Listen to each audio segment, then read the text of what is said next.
Saya mengambil waktu ini karena ya bukan saja ini jadi heboh dan kepanikan, tapi memang harus jadi kewaspadaan bersama. Ya, saya baru baca juga artikel bahwa di sana juga pemerintah mengharapkan mengeluarkan dari 5 protokol, salah satunya adalah komunikasi publik, ya. Karena kita mengedukasi publik supaya siap gitu dengan wabah ini, karena ya di Bandung juga sudah masuk ada suspek yang terdeteksi, ya. Jadi supaya kita semua bersama-sama mempelajari ini. Sudah. Ya, jadi saya ingin memberikan sedikit gambaran apa itu yang disebut dengan yang saat ini sedang ramai tentang virus corona. Virus corona adalah penyakit paru-paru, infeksi paru yang disebut pneumonia. Ya, jadi namanya pneumonia. Jadi ini yang disebut pneumonia dan itu dapat menyerang siapa saja, mulai anak-anak sampai usia tua bisa. Dan paling banyak memang pada mereka yang rentan itu anak-anak, balita, dan usia lanjut itu saja. Dan sebenarnya pneumonia ini nama penyakit. Penyebabnya banyak sekali. Ya, ada bakteri pun macam-macam, virus juga macam-macam. Virus corona hanya salah satu penyebab. Jadi bukan penyakit baru ini. Yang namanya penyakit radang paru-paru, pneumonia itu penyakit lama dan sudah lama ada. Penyebabnya macam-macam banyak sekali, ya, virus-virus dan bakteri. Nah, yang kita serang lagi heboh yang coronavirus ini, ya. Coronavirus ini virus RNA strain tunggal dan dia bisa dimatikan. Jadi jangan terlalu khawatir juga. Virus ini sensitif terhadap cahaya. Dengan cahaya matahari dia mati, tapi dengan desinfektan, ya, dengan sabun deterjen itu dia mati, dengan formalin, alkohol, berbahan itu mati semua. Ya, jadi virus ini bisa dimatikan. Jadi bukan virus yang super bug yang dia bisa mati. Bisa dimatikan. Jadi jangan terlalu khawatir, asal kita membersihkan diri, menggunakan sabun dan sebagainya itu mati. Nah, virus ini sekarang ini banyak istilah, ya, tapi coronavirus itu nama umumnya, nama besarnya, ya. Nah, nama virus yang sekarang ini sendiri disebut SARS-CoV-2, ya, CoV-2. Nama penyakitnya sendiri disebut pneumonia COVID-19. Jadi kalau baca koran, baca artikel, jangan bingung. Yang penyakit yang sekarang ini ada nama baru, namanya pneumonia COVID-19. Itu dinamakan oleh dari WHO, Badan Kesehatan Dunia, pada tanggal 11 Februari. Jadi muncul sudah dari akhir Desember 2019, tapi baru punya nama 11 Februari 2020. Nama resminya adalah pneumonia COVID-19, nama virusnya virus SARS-CoV-2. Jadi jangan bingung dengan istilah-istilah ini kalau baca artikel atau koran, ya. Nah, virus ini bukan virus baru. Coronavirus ini virus lama, tapi sebenarnya virus binatang. Jadi sudah lama hidup. Jadi kalau kita lihat binatang liar, terutama di kelelawar, itu sudah ada, mungkin ribuan tahun sudah ada di dalam tubuh dia. Berkembang biak di dalam tubuh itu. Tapi tidak menyebabkan penyakit. Nah, karena virus tadi lalu bermutasi. Ya, virus adalah satu patogen atau kuman yang gampang bermutasi, berubah bentuk. Nah, karena dia bermutasi, dia sekarang punya kemampuan dari binatang menular ke manusia. Nah, karena dia sudah bisa menular ke manusia, lalu bisa menular dari manusia ke manusia. Jadi sekali lagi, virus ini bukan virus baru, bukan ujuk-ujuk muncul baru, tapi sudah lama ada. Lama ada hidup di binatang. Nah, diduga ada hewan perantara. Ya, jadi tidak di kelelawar, tidak langsung ke manusia, tapi ada hewan-hewan yang menjadi hewan perantara. Ya, dalam sejarah kita, virus SARS ini bukan yang pertama kali juga. Sebelumnya sudah ada wabah oleh karena virus ini.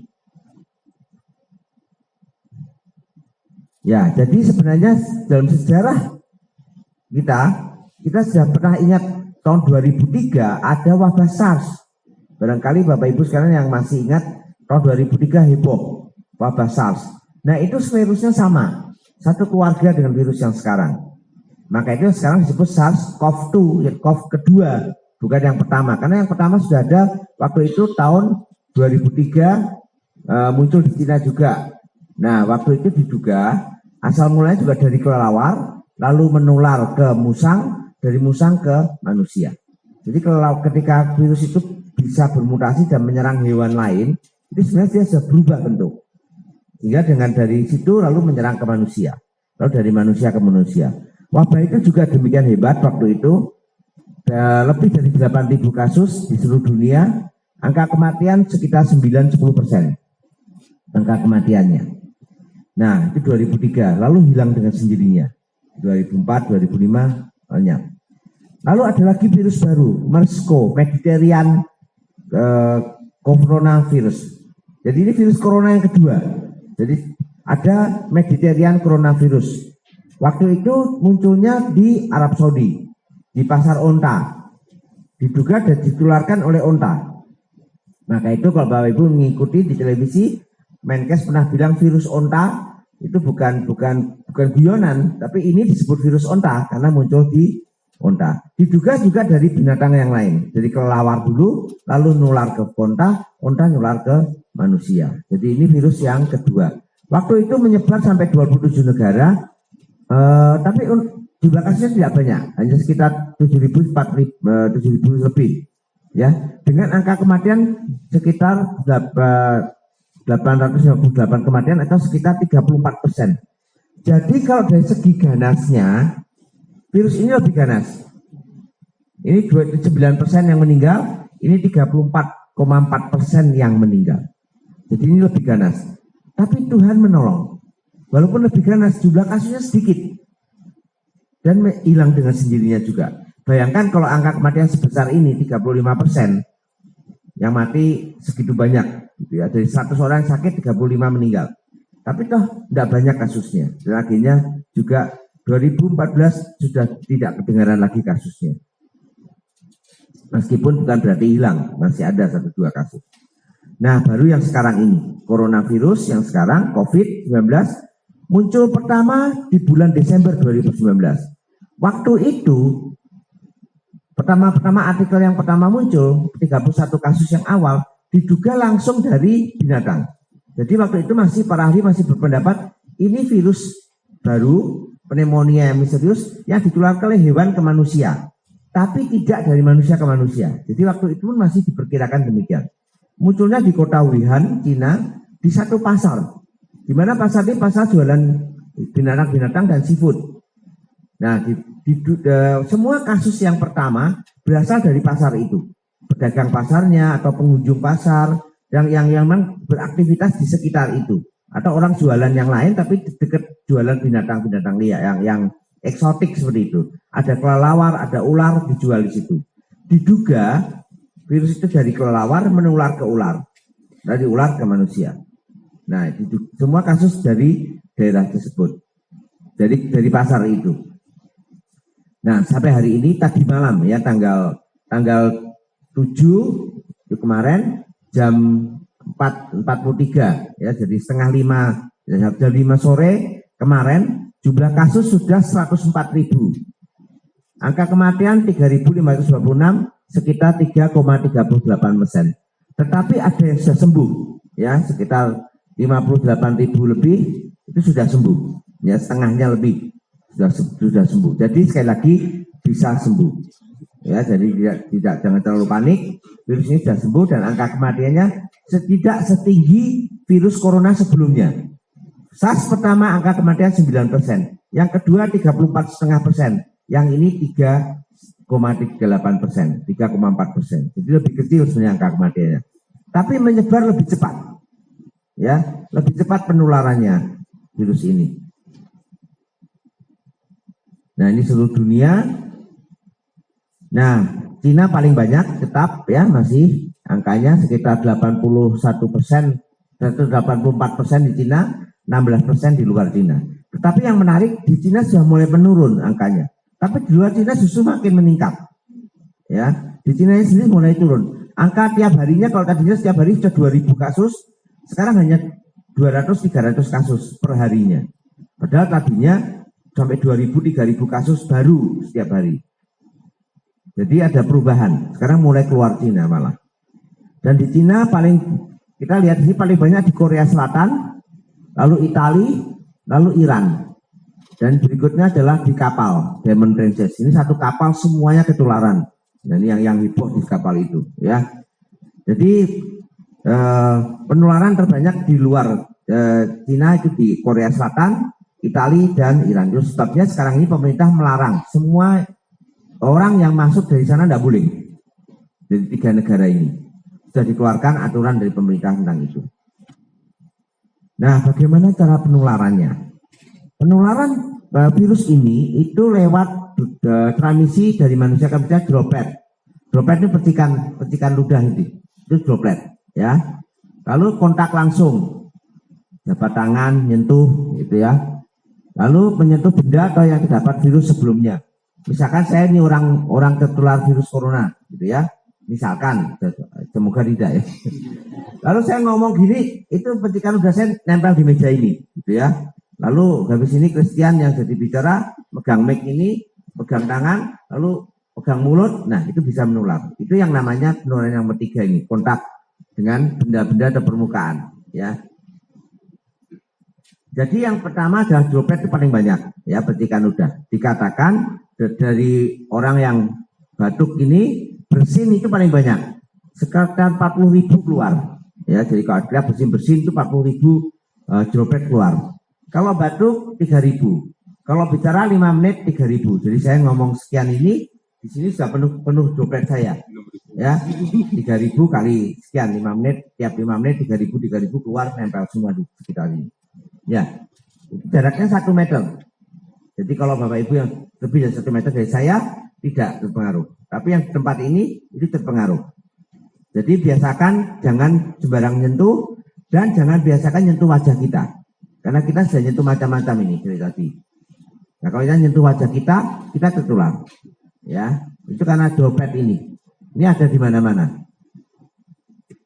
Nah, kontak langsung lewat jabat tangan atau menyentuh benda atau area, atau menyentuh dahak dan sebagainya yang kita bisa tertular dari situ. Lalu masuk ke tubuh kita lewat kulit kita. Jadi kita jabat tangan karena kebiasaan kita seperti itu, ya. Jadi kita pegang wajah, pegang mata, ucek-ucek mata, kita pegang hidung, ngupil dan sebagainya, virusnya masuk semua, ya. Nah, gejalanya. Bagaimana gejala dari penyakit ini? 3 gejala utama adalah demam, batuk. Umumnya batuknya kering, tapi tidak selalu batuk kering. Bisa juga batuk yang berdahak. Lalu sulit bernapas, sesak atau sulit bernapas. Ini 3 gejala utama. Demam, batuk, sesak. 3 gejala utama. Ditambah ada beberapa kasus yang nyeri-nyeri otot, sakit kepala, lemas, ada diare. Oleh karena itu penularan juga bisa lewat feses karena ada diare, batuk darah. Nah, beberapa kasus bisa sampai infeksi yang berat sampai shock. Tapi 3 gejala utama adalah demam, batuk, sesak. Ini yang digunakan untuk screening, untuk memilah mana yang terduga atau tidak dengan 3 gejala utama ini. Ya. Nah, dari 3 gejala itu dengan riwayat lalu dibuat klasifikasi.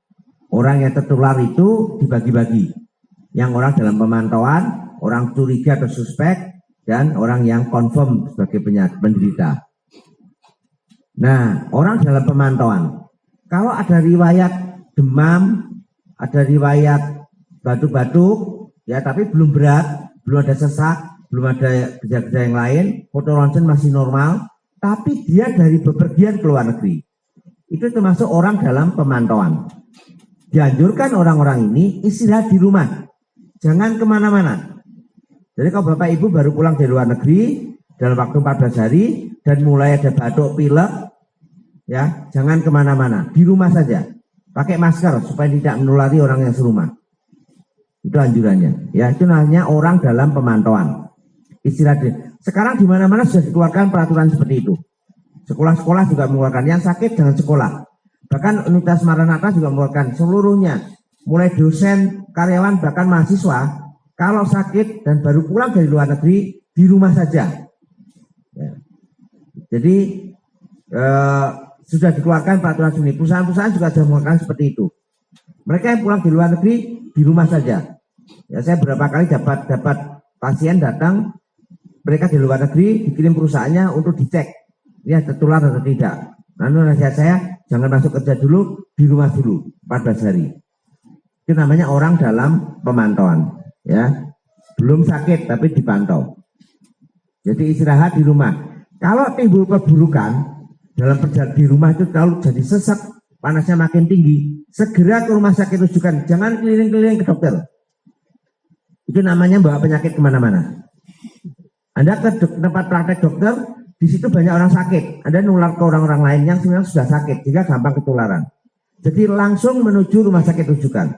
Di Bandung ada 2 rumah sakit rujukan, Hasan Sadikin, Rumah Sakit Hasan Sadikin, dan Rumah Sakit Paru Rotin Sulu, yang ada di Bukit Jarian.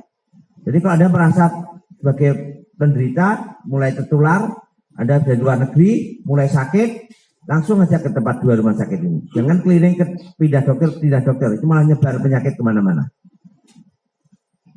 Nah, orang dalam pengawasan, lebih lagi, tadi yang ada gejala batuk, pilek, demam, tapi sudah mulai ada sesak napas, foto ronsen sudah ada bercak-bercaknya, baru pulang dari luar negeri, tindakannya segera ke rumah sakit rujukan, dan itu rawat inap di opname di rumah sakit rujukan. Mereka yang dengan pengawasan suspek ini dirawat sampai dibuktikan bukan. Jadi kalau ada Anda sedang pulang dari luar negeri atau kontak dengan orang sakit, nah ini yang menarik. Kasus-kasus di Indonesia tidak dari luar negeri, mereka tidak pernah ke luar negeri, tapi mereka kontak dengan orang yang sakit. Kasus nomor satu kontak langsung dengan mereka yang sakit, nomor 2 kontak dengan yang nomor 1, lalu kasus 3 dan 4 kontak dengan yang nomor 1. Jadi tidak pernah ke luar negeri, tapi kontak dengan penderita yang sakit. Nah itu juga harus dalam pengawasan, ya. Jadi kontak dengan orang sakit harus dalam pengawasan. Jadi dirawat di rumah sakit. Nah, confirm yang disebut kasus pasti itu kalau sudah dites, dicek di laboratorium dan positif ada virusnya, itu positif. Ya, jadi sekali lagi orang suspek itu orang yang diduga belum tentu sakit. Kalau sudah dites dan sudah positif itu pasti sakit. Ya. Sampai hari ini terapinya belum ada. Saya tidak mengatakan tidak ada, karena siapa tahu nanti dalam waktu yang dekat akan ditemukan virus.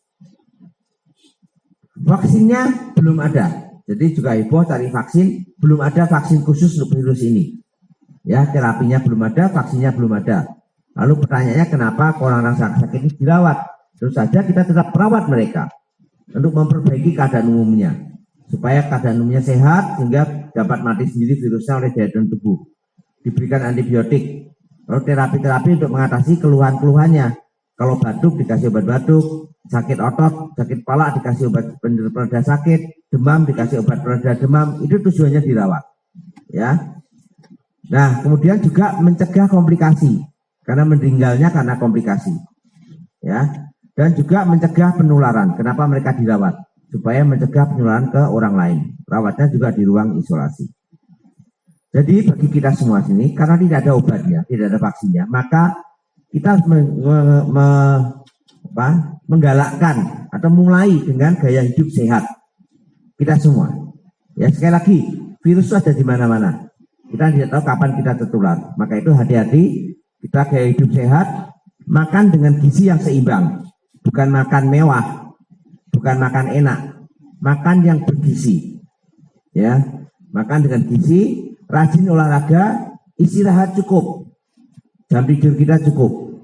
Ya, yang mulai biasa lembur-lembur dikurangi. Ya, jaga kebersihan lingkungan, jaga kebersihan rumah kita, lingkungan rumah kita, halaman rumah kita. Tidak merokok, yang merokok mulai stop. Semua penderita yang meninggal pada kasus-kasus awal 41 kasus pertama yang semua yang meninggal adalah perokok. Serius ini.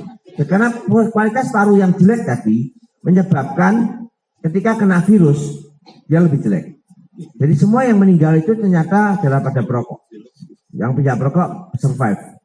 Jadi pada kasus-kasus yang awal yang meninggal awal itu adalah pada perokok semua. Jadi hati-hati. stop rokok, dan tidak ada manfaat apapun. Ya, cuci tangan pakai sabun.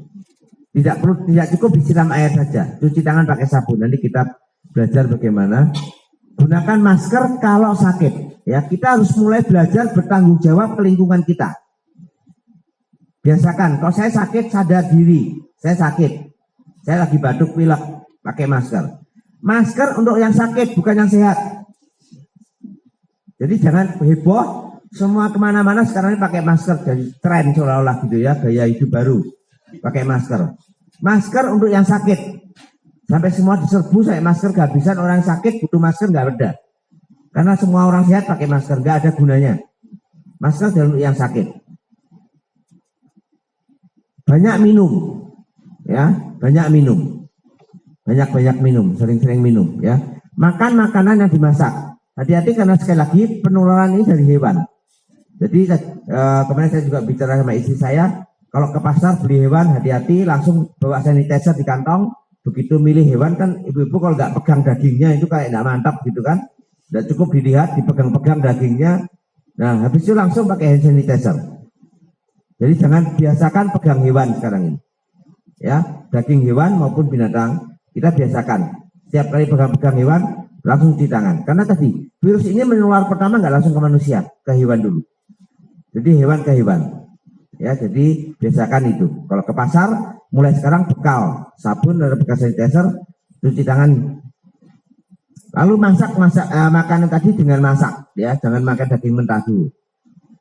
Nah, bila demam atau sesak atau gejala, ya segera ke fasilitas kesehatan. Dan yang terakhir pesannya itu bagus. Jangan lupa berdoa, ya. Jadi gerakan masyarakat hidup sehat, ya. Jadi ini untuk semua agama, ya. Jadi ini tidak ditujukan khusus untuk orang Kristen, tapi semua agama dan apalagi kita, ya. Jangan lupa berdoa. Nah, etika batuk ini masih jelek. Saya itu dokter paru, jadi saya tahu pasien banyak yang batuk seenaknya aja batuk, nggak tahu caranya batuk bagaimana, ya. Jadi gunakan masker kalau ada batuk. Kemudian tutup hidung dan mulut dengan menggunakan lengan. Mengapa demikian? Saya tes ya. Bapak Ibu yang hadir di sini, siapa yang bawa sapu tangan atau tisu di kantongnya?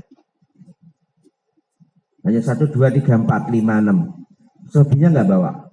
Kalau batuk mau diapain? Tutup tangan. Ini tidak boleh. Tidak boleh kita batuk atau bersin atau pakai tangan nutup pakai tangan kita. Sama sekali tidak boleh. Karena habis itu Anda pegang apa-apa, kumannya pindah. Ada salaman sama orang. Jadi jangan nutup dengan tangan kalau Anda batuk atau bersin. Tapi pakai siku bagian dalam. Karena apa? Ya sekarang ini belum ada tren salaman pakai siku gitu kan. Nggak tahu nanti anak-anak muda yang sering bikin tren-tren baru tuh. Salaman pun ganti-ganti sekarang pakai gini, pakai gini gitu ya. Dan anak muda gitu. Tapi kan belum ada salaman pakai siku. Jadi kita pakai siku bagian dalam. Kalau Anda tidak bawa sapu tangan. Tapi kalau Anda bawa tisu atau sapu tangan, pakailah itu. Tutup hidung dan mulut Anda dengan tisu atau sapu tangan kalau Anda batuk. Dan segera buang tisu tadi di tempat sampah. Jangan digeletakin di mana-mana. Jangan di kursi bekas ibadah ini kita geletakin tisu kita tinggal pulang. Nah, itu sama dengan menyebar penyakit. Dan segera cuci tangan. Ya, kita habis batuk tadi tutup dan cuci tangan.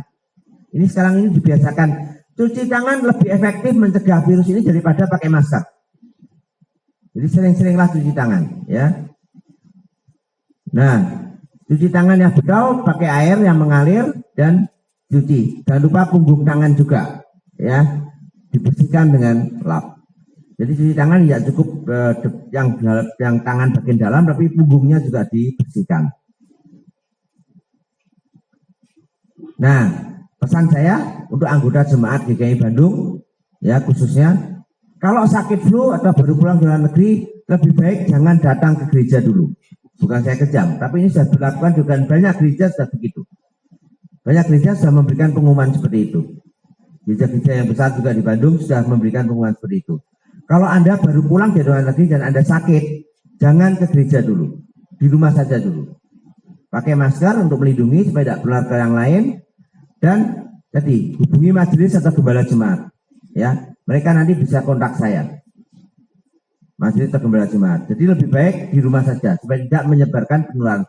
Kita harus belajar bertanggung jawab untuk keselamatan orang lain. Jangan egois. Ya, dalam wabah seperti ini. Ya, tadi istri saya bilang jangan keras-keras. Ya, ini bukan masalah keras atau lunak, tapi kita melindungi bersama untuk kebaikan bersama. Jangan lupa, wabah di Korea dimulai dari gereja. Wabah yang di Korea itu munculnya dari sebuah gereja. Satu gereja itu kena semua jemaatnya, karena ada satu anggota gereja itu mengadakan penginjilan ke Cina. Dan pulang dari sana dia membawa virus itu. Lalu dia menulari satu gereja ke tempat-tempat lain, ke masyarakat. Jadi yang di Korea Selatan justru dimulai dari sebuah gereja. Jadi oleh karena itu hati-hati ya. Jadi jangan lebih baik di rumah saja yang sakit. Sampai mengisolasi diri sendiri beberapa hari. Berdoa. Ya, kekuatan kita itu. Karena hanya Tuhan Allah yang sanggup menghentikan virus ini. Percayalah. Mau pintar kayak apa, mau kaya kayak apa, mau kuasa kayak apa, bisa kena virus ini. Ya, di Arab Saudi itu Perdana Menteri kena, ya. Bahkan keluarga kerajaan kena. Mau berkuasa kayak apa, mau kaya kayak apa, bisa kena penyakit ini. Dan para ahli saat ini tidak ada satupun yang bisa bilang saya sanggup nyetop virus ini. Tidak ada. Jadi kalau kita belajar dari virus sebelumnya, hilang dengan sendirinya karena Tuhan berkuasa. Ya, jadi itu kita aminkan. Dan terakhir, percayalah selalu ada harapan. Ya, di tempat yang paling kelam sekalipun selalu ada setitik cahaya. Ya, percaya kita masih punya pengharapan. Jadi jangan khawatir, jangan panik dan jangan menyebar kepanikan. Kalau dapat message atau apapun di WA kita, jangan cepat-cepat dikirim. Kita terlalu gampang share. Jadi berita menakutkan kirim share. Padahal itu semua tidak ada gunanya. Tambah kepanikan yang tidak perlu. Ya, demikian. Semoga bermanfaat apa yang saya sampaikan. Terima kasih.